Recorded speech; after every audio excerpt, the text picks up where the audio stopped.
好啊，大家好。咁我哋今日咧就同阿盧博士又同大家見面啦。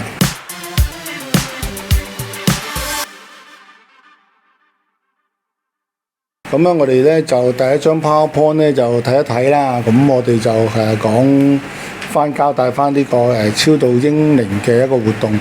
咁已經都陸續都好多信眾同埋網友咧都喺度問我哋嘅。咁我哋都係花少少嘅時間啦。一般嚟講，我哋就講一講啦。咁譬如好似有啲問葡萄胎咁算唔算咧？咁喺我哋嘅角度嚟講咧，所謂叫成咗胎咧，咁都係算一個英靈咁樣去看待啦。咁啊，有網友就話喺肚中夭折咁算唔算咧？咁都係嘅，因為你肚中夭折咗，你始終都要做手術攞翻佢出嚟啊嘛，係嘛？咁樣所以呢個範圍上都會係嘅咁啊。咁啊，另外嚟講咧，就即係有啲網友啦，即係佢問我哋一啲情況嘅，咁即係問一啲咩情況咧？咁譬如話好似曾經可能好多年前個BB 咧就落咗咁樣，咁唔知點解咧就一路都周身病痛啊，個媽媽啊或者丈夫咧都係事業上啊又遇到好多挫折或者挫敗咁樣咁係咪有啲必然關係咧？咁有時我自己都講都未必話一定係因為英靈所造成嘅，即係我哋唔好話一界定就一定係呢樣嘢啦，咁係當中可能會有呢個情況出現咯。咁啊，所以點解我會有時咧就會問一啲客戶咧就唔介意可以俾埋個八字我睇一睇，睇下個情況係咪真係吻合嘅時候咧，咁我哋先會同佢做呢一樣嘢嘅。咁啊，另外嚟講就係話好多不一而足嘅即係問嘅一啲問題啦，咁我哋私底下都已經係即係回答咗啊！咁喺呢度咧，我哋就唔想話花太多時間去講。即係如果你發現到嚟講，如果真係嚟講有家庭成員或者有朋友啊，咁佢哋咧就曾經即係喺人工流產也好啦，或者自然流產也好啦，出現咗之後咧，就個生活上邊嚟講有好多唔係好稱意嘅生活環境咁樣咧，都可以諮詢下我哋嘅。咁啊，有時未必係一樣嘢噶嘛，係嘛咁樣。咁當然啦，咁我哋每一年我哋做呢個超度英靈嘅法事，大家都知嘅，即係熟悉我哋嘅網友咁樣。咁如果有呢一方面嘅就問題嘅話咧，就可以 WhatsApp 俾我哋嘅師兄同埋小師妹，咁佢哋就會即係回應你咁回答噶啦，咁樣係嘛？因為咧就聽日就已經又開始已經做呢個法事嘅啦。咁我哋連續4個星期咧都會嘅。如果有啲時間上邊嚟講咧，就未必係安排得到咧，咁我哋另作安排咁樣，好冇？多謝大家。好啦，咁啊，今日咧就我哋會講一個劉伯溫嘅碑文啦。咁啊，其實劉伯溫嘅碑文嚟講，咁大家上網啊都會睇過，咁啊曾經都略略講過。但係今日嚟講咧，就係話佢嘅預測嚟講有乜嘢中咧，中咗同埋實際嘅情況係點咧？咁我哋咧就會講翻出嚟咁樣。咁我就做咗即係少少功夫啊。盧博士都見到啦。咁我用紙用筆嚟寫㗎呢個咁樣咁。咁啊，點解要咁樣寫？因為記錄翻咧呢家所發生嘅事幹咧有啲咩應驗啦咁樣好啦。咁啊，劉伯言嘅有啲人又驚係經世嘅預言啦，2022年咁樣。咁啊，尤其是有幾句説話咧，就講人民留一半啊嘛。講到重點，人民留一半係地母經，唔計地母經裏邊講，地母經都好準確啦咁。咁啊，富者就1萬留就留2、3咁樣啊。咁啊，貧富就1萬啊留1000啦咁樣。咁啊，呢一句嚟講咧，其實嗰個應該嚟講，我而家睇翻咧嗰個古文就應該係咁樣講嘅咁。咁啊，呢兩句説話咧就喺呢一個劉伯溫嘅碑文嗰度出現啦咁。歷史上面咧，佢都預言咧都好準確咁樣去預測啲大事去發生。咁我哋經常都見到有燒餅歌啊、推背圖咁啊。但係推背圖嚟講咧，就唔同嘅朝代有唔同嘅版本啊嚇。咁我自己手頭上都有2本嘅，或者有時間咧可以同大家即係分享一下咯。因為點解有唔同嘅版本裏邊嘅字裏行間又被修改過？會咁樣嚇，即係等於佢哋用咩系統去推算㗎？嗱，呢個系統嘅推算咧，真係無從稽考啊！好老實講，因為你發現個碑文咧，咁佢哋係用咩去推算咧？咁你知道啦，劉伯溫啊、阮天罡啊，咁我哋都係叫做預言家啦。咁預言家咁究竟佢哋有啲咩法或者有啲咩術，我哋真係有時咧好難講。咁你就奇門遁甲，你都講到諸葛亮可以借東風啦，係嘛？咁呢啲可能係氣象學嚟嘅啫，係嘛？小説咁係嘛？係咯，冇錯啊！即係好多嘢嚟講咧，都可能喺呢一個法術方面咧穿鑿附會啊嘛，係咪？大家要即係要理解啲咧咁。咁啊，好似碑文嚟講咧，就係話好多嘢咧就無從稽考嘅。咁但係若果你話喺一個記載裏邊嚟講咧，就係因為咧一次地震咧，咁啊喺某一個地方咧就發現到呢個碑咁樣出現。咁碑文一定係刻喺碑嗰度啦，即係話一塊石碑咁。咁喺歷史上面嘅預言咧就好多啦，咁我曾經都有略略嘅介紹過。咁啊，諸葛亮嘅馬前課啦，咁啊劉伯溫嘅另外有個燒餅歌啦，啊邵雍嘅梅花詩都有啊嚇。咁喺預言中嚟講咧，就係咧就都可以講係講我哋中華，應該可以咁樣講係中華民族由一個時間不同嘅時間所遇到嘅一啲發生嘅大事，但係就比較令人比較驚奇嘅就係話咧，呢啲大事嚟講咧，好多人一言中啊嚇，咁啊同埋等陣間我哋會講一講咧，就係話我稱佢做現代劉伯溫嘅曾仕強教授啦，咁佢都係好準確咁預測咗喺武漢中原地方係出現咗瘟疫嘅。咁啊，劉伯溫嘅碑文咧就記載咗個內容咧，咁就留落嚟咧，就大家去分析到咧，咁其實有兩句説話咧，就講到啱啱正係虎年嘅。咁啊，但係壬寅年嚟講，由劉伯溫，如果我哋推算翻嚟講，應該係600年前嘅咯喎，明代啊嘛，600年前。佢一次同朱元璋嗰個係啦，出現。咁喺明代嘅，咁出現嘅壬寅嘅虎年都可能都會好多。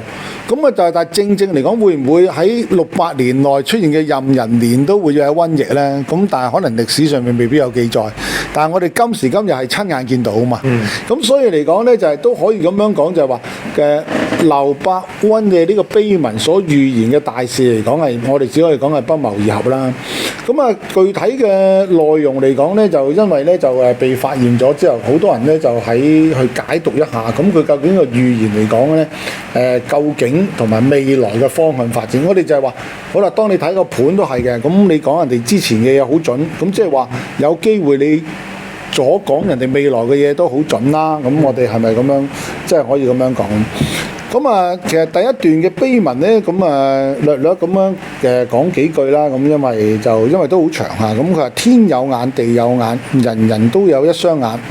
天也翻，地也翻，逍遙自在就樂無邊。貧者就10000就留1000，就富者10000留23。咁我就覺得呢句説話咧，就解讀咧，就如果我哋喺香港睇咧，就正咧就貧者10000留1000咧，即係話其實可能喺呢個瘟疫之中咧都會死好多人。咁啊就但係如果大家會睇翻香港依家嘅死亡數字，其實去到9000幾，即係單淨係講呢個。即係呢個第5波同埋之前所累積嘅即係新冠肺炎嘅死者，咁如果用呢一句説話去解讀嘅時候，會唔會都係好吻合呢？佢話即係貧者就10000留1000。而家只不過將佢係香港嘅獨立攞出去睇喎，但係應該劉伯溫係咪講成個中國大陸咁樣咧？咁我哋用碑文去解讀咧，可以用唔同嘅角度、唔同嘅思考模式去睇先。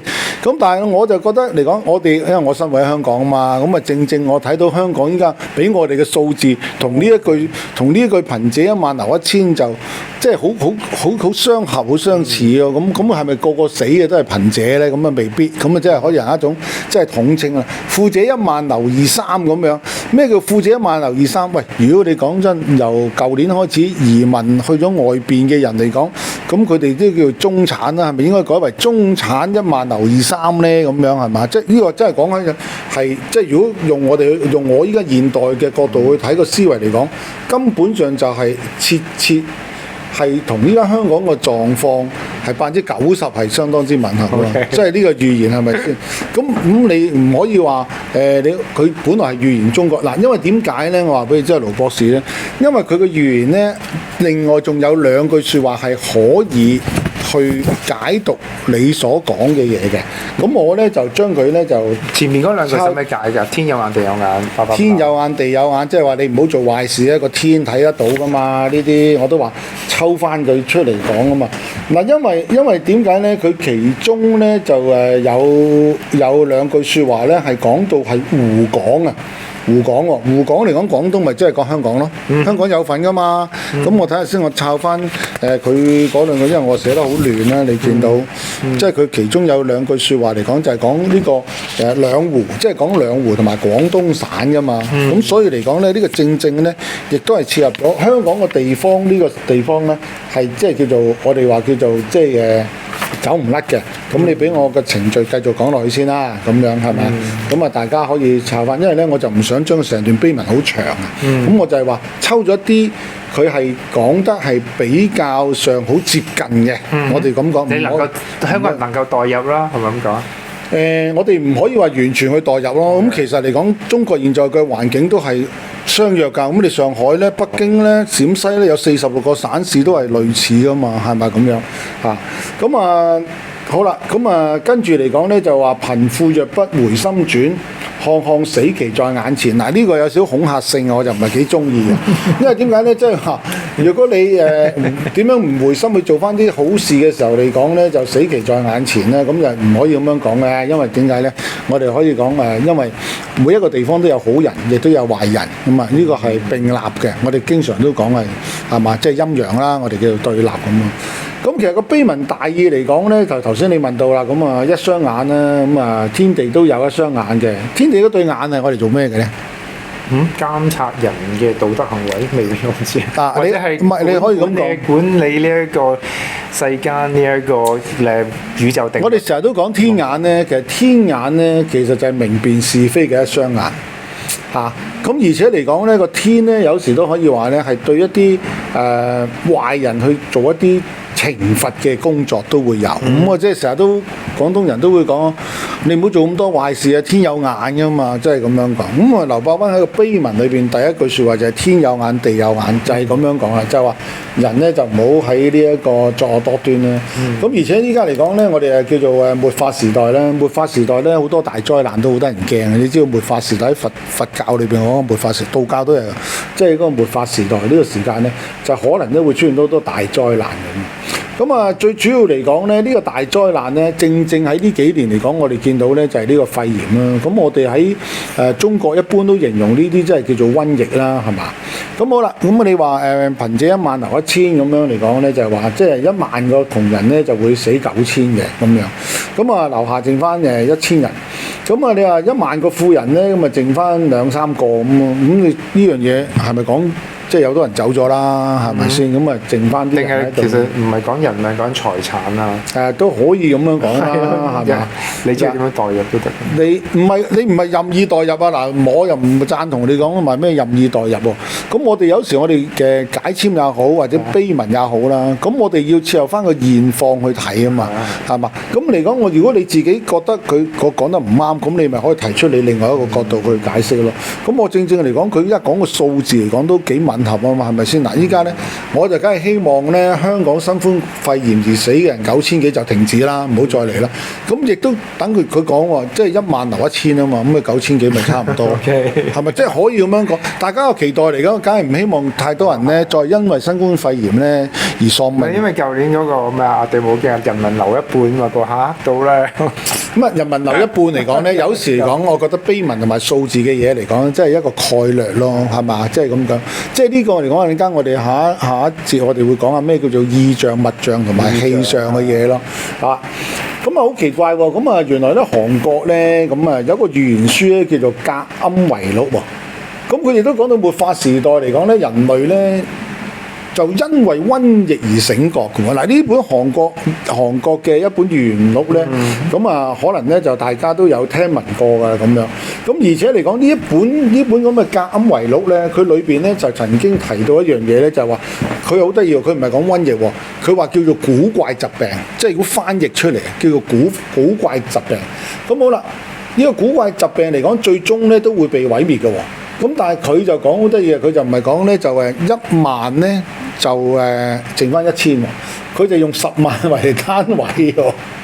佢嚟講，佢裏邊所講呢個內容嚟講咧，就仲係比較上狠少少嘅。佢話10萬戶咧就淨得1戶嘅啫。咁即係話，如果我哋用一個意象嚟講去睇咧，即係話死人真係好多咯，真係可以咁樣去睇下係嘛？咁啊，即係話喺韓國同埋喺劉伯溫嘅碑文裏邊咧，咁佢哋兩個預言錄裏邊咧都講到呢一樣嘢都好相近啦咁樣。好啦，咁我哋又再拆解一下啦。窮人係指乜嘢咧？窮人咧就應該係指平民百姓啦，係嘛？咁啊富人咧，咁啊係咪真係講達官貴人咧？我諗都係話即係有少少財富嘅人啦，係嘛？咁佢呢個暗喻咧，即係我哋去解讀嘅時候，暗喻咧就係話，如果過去咧有啲人咧做咗一個傷天害理嘅事嚟講咧，咁好多時候嚟講咧，即係好難去逃過一劫咁嘅意思，唔係即係話因為瘟疫而過身嘅人啊，千祈唔好誤解啊！咁啊，而且嚟講咧，就喺不論呢個貧富嘅時候咧，咁啊都要棄惡歸善。就唔可以做壞事，咁若果唔係就會喺一啲大型嘅災難裏邊咧就走唔到嘅。咁喺佛家嚟所講咧，有時咧係一啲共業嘅嘢啦，即係可以咁樣講係嘛？係嘛？可唔可以咁講嘅？即係對即係所有嘅貪婪啊！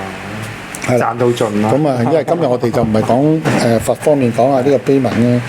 咁喺另一個部分嚟講咧，佢就講啦：平地冇有就五穀種啦，謹防就四野絕人煙喎。咁呢句説話咧，呢句文咧都係可以咁講，即係話真係冇乜人㗎啦。咁啊又冇乜即係話糧食咧都會短缺㗎。若問瘟疫何時現？但看九冬10月間啊嘛。咁亦都可以咁講係2019年嘅9月10月之間出現㗎嘛。即係跟住就農曆新年啦，我記得就戴口罩啦。行善之人就得一見，作惡之人就不得觀。咁啊呢句就唔使點樣去解釋啦，係咪？十愁難過苦土年，因為十愁啊，即係大家都好愁啦。咁啊難過呢個苦土年，咁啊亦都可以咁講，苦年咧大家都暫時咁戴住口罩。咦咁啊睇佢呢個碑文嚟講，可能咧喺兔年都未必摸得到就口罩喎。十愁難過苦土年喎，咁樣啊。咁啊，而且頭先佢講到一個平地冇有五穀種咧。依家係咪世界上邊嚟講個糧食亦都開始有短缺或者有危機咧？短缺咗好耐。係啊，短缺咗好耐啦嘛，因為個瘟疫嘅情況之下出現啦。仲有戰爭咧？仲有戰爭啦，係啦，冇錯。咁原來烏克蘭嚟講個生產其實都好多嘢嘅喎，係咪？10條粟米有3條。係啦，原來都好多嘢嘅。咁啊，四野絕人煙咧，咁啊人類嘅數量咧就喺度減少緊咁嘛。咁啊瘟疫咧就幾時會現咧？喺9月同埋10月之間嘅冬季咧，咁啊的確係19年嘅時候就已經係出住。好啦，跟住講到個十愁嘅喎，咁啊十愁嚟講，佢話還有十愁在眼前，咁啊一愁就天下就亂紛紛。烏克蘭同埋俄羅斯真係亂紛紛啦，聯合國都亂紛紛，歐盟又亂紛紛，北約又亂紛紛。愁係憂愁嘅愁，憂愁嘅愁，唔係報仇，憂愁即係大家憂咯，即係好憂啦。二憂就東西就餓死人，咁啊即係話咧，可能係東方啊同埋西方啊都會產生呢樣嘢糧食危機啊。三愁就湖廣遭大難嗱。就正正頭先我想回應你嗰句説話啦，佢都講到湖廣遭大難啊嘛。湖廣我哋一般嚟講咧就係講兩湖啊嘛，就湖南湖北，跟住兩廣就廣東廣西啊嘛，係嘛？咁即係呢兩個地帶咧。四愁就各省起狼煙喎。咁啊，跟住嚟講咧，就係五愁咧，就人民就不安然，即係大家嚟講，依家睇到啊個生活個狀況咧，大家都唔係幾安樂啊嚇。六愁咧就九冬10月間，七愁就有飯冇人食，八愁就有衣冇人穿咁。咁我都知啊，呢個名牌嘢都冇乜人買嘅，大佬依家係嘛，都冇乜人又可以即係去攞好多錢啊咁啊。其實呢個部分咧，我覺得咧都係講緊個經濟部分。如果喺現代嚟講係嘛，好啦嗱。九愁又好得意喎，九愁嚟講就屍體冇人檢喎。嗱，正咧，嗱你唔好話我代號入座啊。咁之前嚟講係咪香港啲醫院嚟講啲新冠嘅患者過咗身之後，係唔係嗰啲屍體真係擺咗喺嗰個地下啊？同埋嗱，我真正係有個朋友係咁樣㗎嚇，真係我嘅朋友嚟嘅。佢個經歷嚟講就係佢日醫啊，佢真係又入唔到去啦，又揾唔到嗰個屍體去殯葬嘅。咁啊嗱，九愁就屍體冇人檢喎，呢個正就係睇咗咧，就係呢一個香港嘅情況啦。咁似乎好似似大陸都有一啲類似咁嘅情況噶嘛，係嘛？咁呢個係咪真係？但係其實即係劉伯溫寫啲咁樣嘅預言咧，係咪警告後人要佢哋做多啲善事去咗啲惡業？Exactly， 你正呢即個問題係如果唔係，但係我哋都好似冇將佢係 take it seriously，都係重複我哋即係做嘅唔好嘅嘢啊，惡業，自我 fulfill 嘅預言嚟嘅好多嘢。可以咁樣講啦，嗱，十愁難過就豬鼠年啦，豬鼠年就過咗啦咁樣。咁啊，但係嚟講，因為佢之前有一句説話嚟講咧，就去到呢一個十愁即係仲有呢個兔年啊，同埋虎年咧，都更加都會難過。咁啊，正依家大家都處於喺呢個時間裏邊咁啊，逐漸啦。咁啊，呢樣瘟疫嚟講咧，亦都係帶咗呢個十大仇事啦。咁啊，亦都講到嚟講啊，天下大亂啊，甚至有饑荒啊咁樣，係嘛？各省有亂局啦。咁啊，百姓啊，甚至嚟講咧，就惶惶不可終日咁樣嘅個預示。但係嚟講咧，我覺得嚟講，我成日都話咯，暗藏咗有啲恐嚇成分啊，係嘛？喺呢度。咁係咪可以咁樣理解咧？咁係咪唔報喜嘅？小朋哥就係報悲嘅。其實個預言咧，我其實可以咁樣講咧。咁預言嘅頭半部啊，大部分我哋見過類似呢啲咁啊，先半部係唔好嘅。咁好啦，跟住佢係會有一啲咧警世嘅意味咧，就話俾你知，你係應該要做啲乜嘢咧，咁你就可以將呢樣嘢化解咗。咁啊人咧，即係整體嘅，即係嘅人係整體咧，或者中國人都好啦，就會慢慢咧就去過得好翻啲咯。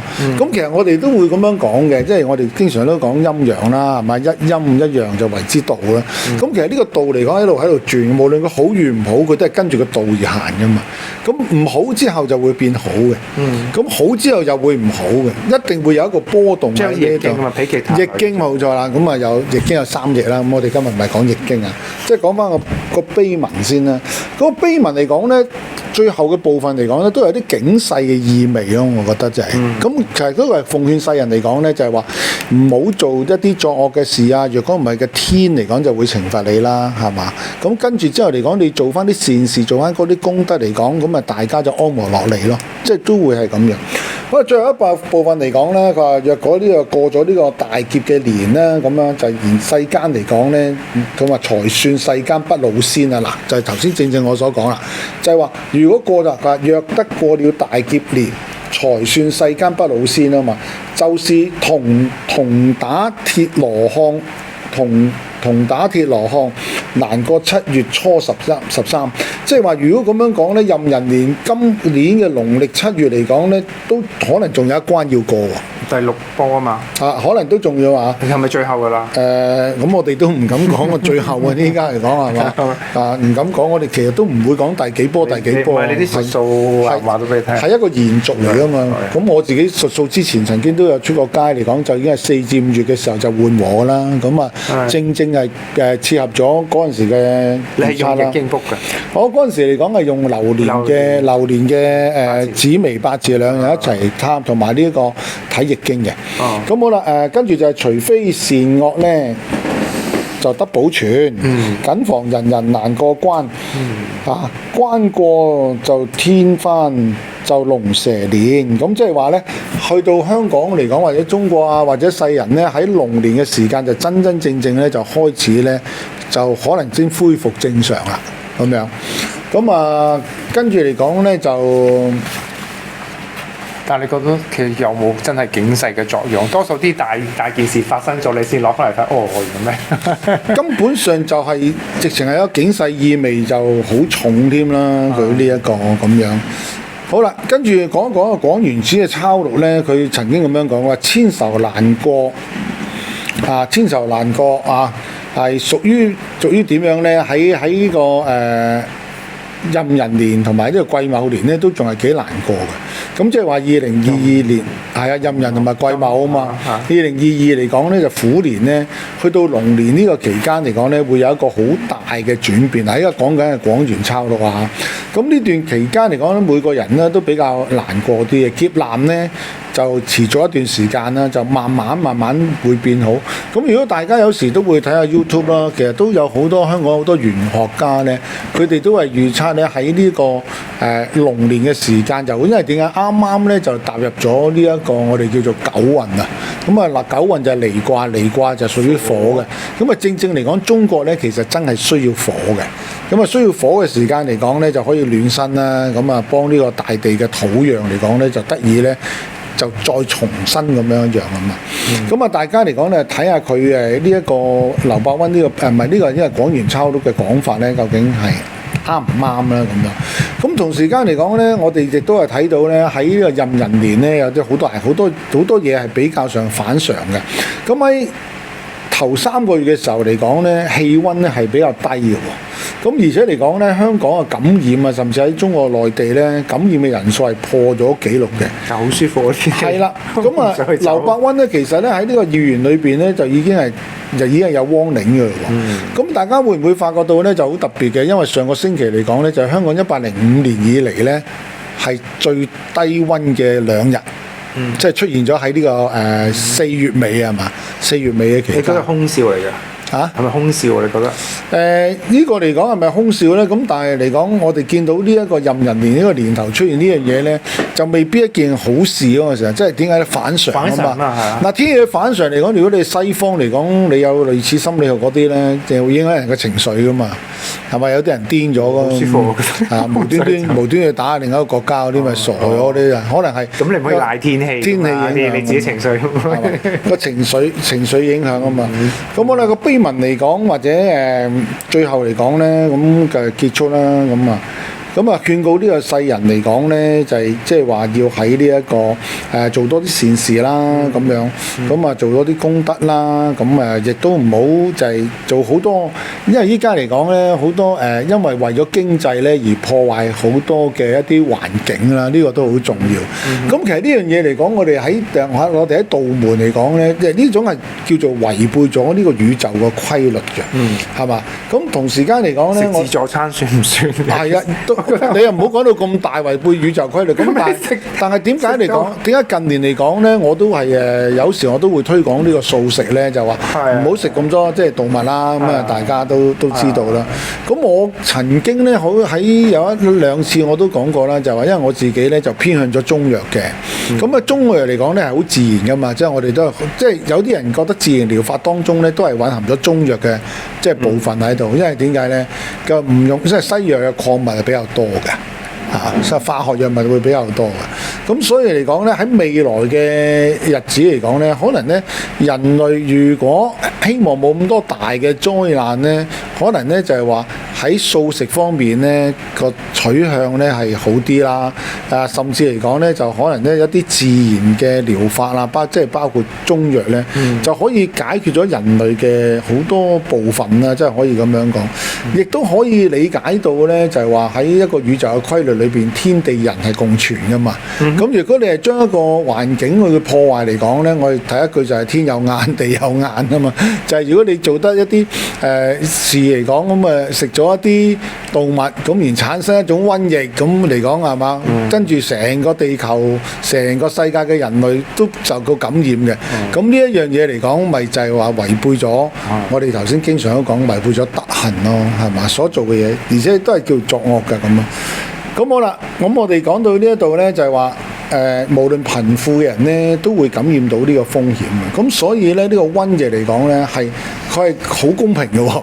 佢係話唔會係揀人嘅喎。就算你幾有錢又好，你幾窮都好啦，咁可能都有機會咧都染病。咁我哋根本上嚟講咧，就其實最好嚟講咧，就係話我哋喺呢個最重要，我想希望帶出一個訊息咧，就係話喺一啲世人共同去面對一啲災難嘅時候咧，我哋係咪應該要坐低嚟係思考一下未來嘅路應該係點樣行呢？對呢個天啊，對呢個地啊，對呢個宇宙嘅規律係咪有另一種嘅體悟，同埋有另一種嘅睇法係嘛？咁啊，希望人類咧就唔會再發生咗一啲譬如話瘟疫啊、戰爭啊呢啲咁去破壞人類、破壞地球嘅一個美好嘅環境嘅事咧，咁樣係嘛？咁所以碑文嚟講咧，即係除咗一個預言之外咧，我發覺嚟講咧，好大嘅部分咧都係一個警示嘅意味喺呢一度。咁好啦，跟住第二段咧，我哋都講一講啦。另外就係我哋一個網上嘅老師啦，佢叫曾仕強教授。咁啊，曾仕強教授嚟講咧，就喺2000年嘅時候咧，就進入咗中國大陸咧，就稱為中國式管理之父。當初好多人咧都以為佢本身咧就係國內人嚟嘅，咁其實佢係台灣人。咁佢喺英國讀大學嘅哲學博士。佢咧就將呢個中國式嘅管理咧，就係運用咗《道德經》同埋《易經》嘅理論咧，就喺中國大陸咧就推廣咗好多年㗎啦。咁中國式管理嘅特質喺邊一度？咁呢樣嘢今日我哋又唔係講呢樣嘢喎，阿盧博士係咪先？咁啊，中國式管理嘅特質嚟講，即係如果你講管理嚟講，講少少啦。咁係即係1911年之前定之後？咁你講80-90年代嚟講咧，就講管理就講日式同埋，唔好意思，唔係咁常法，同埋呢一個咩啦，同埋呢個美式嘅管理啦咁。咁但係因為中國嘅經濟崛起之後嚟講咧，就出現咗一個中國模式嘅管理嘅咁樣。咁當初嚟講咧，都係以西方嘅管理模式咧，尤其是美國啦咁。因為我哋以前讀書嘅時候咧，都係讀呢個 Philip Kotler 嗰本書啊，即係中文名我唔知啊，大家唔好介意啊。咁所以嚟講咧，大部分都係引用咗西方嘅管理啊、市場學嘅模式就嚟嘅。咁但係後來咧就漸漸嚟講咧，就有啲中國學者或者台灣嘅學者咧，咁佢哋咧去研究一啲中國式嘅管理啦，會咁樣啊。咁個成效有幾多咧？暫時就唔可以有一個定論嘅，因為呢個咧涉及到一個管理文化嘅一個問題。咁我哋講翻曾仕強啦，咁佢嚟講咧就係呢個台灣嘅師範大學嘅教授。咁佢喺幾個範疇方面嚟講咧，都有好突出嘅研究啦，尤其是喺易經方面。咁佢喺好多年前啦，如果講緊最早嘅時候，喺2015年嘅時候咧，佢曾經拍咗一條片嘅。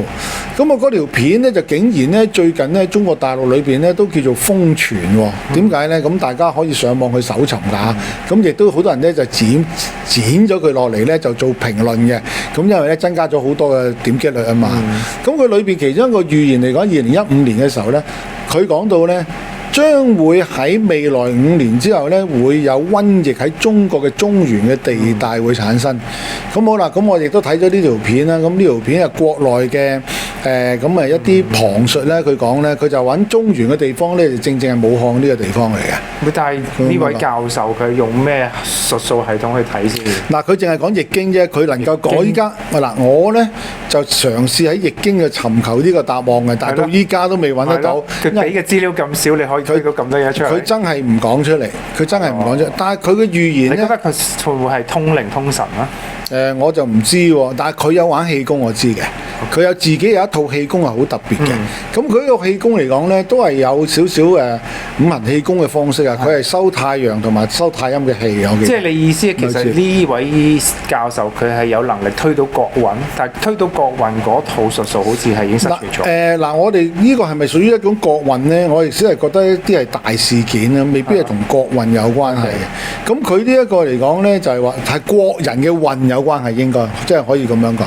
咁佢呢個預言嚟講咧，就真係咧就正正咧係講咗，因為佢真係講係有瘟疫嘅，亦都係指出咗個地點喺邊一度啊嘛。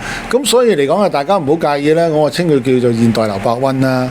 咁另外咧，佢其實唔係一個預言㗎，佢有10個預言嘅。因為我今日咧就唔會講咁多，因為大家咧可能喺網絡上面都睇，因為我咧喺2000年嘅時候咧，佢因為咧就喺呢個人民廣場咧就開始講嘢。我講佢呢個好特別喎，咁我就一路咧搜索呢位曾仕強教授所講嘅嘢嘅。咁同埋佢喺《道德經》裏邊所講嘅嘢，同埋講呢個中國人嘅性格啦，同埋中國人嘅文化啦，係好獨到嘅。咁啊，大家不妨咧多啲去即係睇下啦。係好嗰邊定醜嗰邊？好醜亦都會有啊，好醜亦都會有。咁啊，第二個預言咧，佢係曾經講過啦。咁佢話去到大概即係2022年嘅時間嚟講咧，會發生世界大戰嘅。咁啊，佢講嘅世界大戰咧就唔係實體嘅世界大戰喎。咁但係因為咧俄羅斯同埋烏克蘭咧就真係兵戎相見㗎嘛，呢家就唔係真係打真軍㗎嘛，大佬唔係同你講玩。咁佢所講嘅更大一個戰爭嘅背後咧，其實就係一個文化戰。咁呢個文化戰嚟講係東西方嘅一個文化戰爭嘅。咁呢個文化戰爭嚟講咧，亦都講到嚟講咧，就係話喺經濟上面啦，喺文化上面啦，亦都若果有啲人個解讀嚟講咧，就係一種文明與野蠻嘅戰爭，亦都可以咁樣講。文化戰嘅意思，文化戰即係麥當勞對少林寺嗰種啦。呢個係市場文化一種入侵咯，亦都可以飲食文化一種入侵。意識形態你可以講係一種意識形態，但係佢呢一種，佢係因為好多年前咧，佢係曾經提過呢一個文化戰爭咧，亦都正咗喺中美嘅貿易戰裏邊咧，大家所刮掘到嘅其中一個即係個答案喺呢度嘅。咁我睇到呢個。咁啊，另外佢有一個預言嚟講咧，就預言咧喺呢個即係壬寅年啊，或者到呢個癸卯年之間嚟講咧，即係大概啦，即係咁上下啦。係會有糧食斷缺，咁啊如果講得唔好聽係饑荒喎。你喺邊度發生？咁啊喺全球都會出現呢個，香港仲有好多自助餐食。唔係因為點解咧？如果你睇到世界上面嘅發展嚟講咧，就係話咧好多某一種嘅糧食咧都係側重咗喺某一啲國家裏邊生產啊。咁所以點解香港咧就有好多我好 appreciate 香港啲農夫㗎？佢哋租啲地啊，自己都係種菜啊，同埋嘗試去種米啊。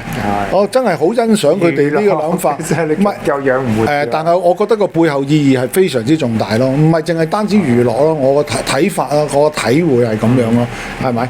咁好啦，今日咧就時間可能長咗少少啦。咁希望大家咧都可以即係參考一下做啲預言出現嘅時候，就最緊要就係要防禦啊嘛，係嘛？即係好似依家嘅醫學就應該將個殺傷力減低，將個殺傷力減低啦，咁樣。即係出現嗰時。好啦，跟住我哋下一節先再同大家再傾。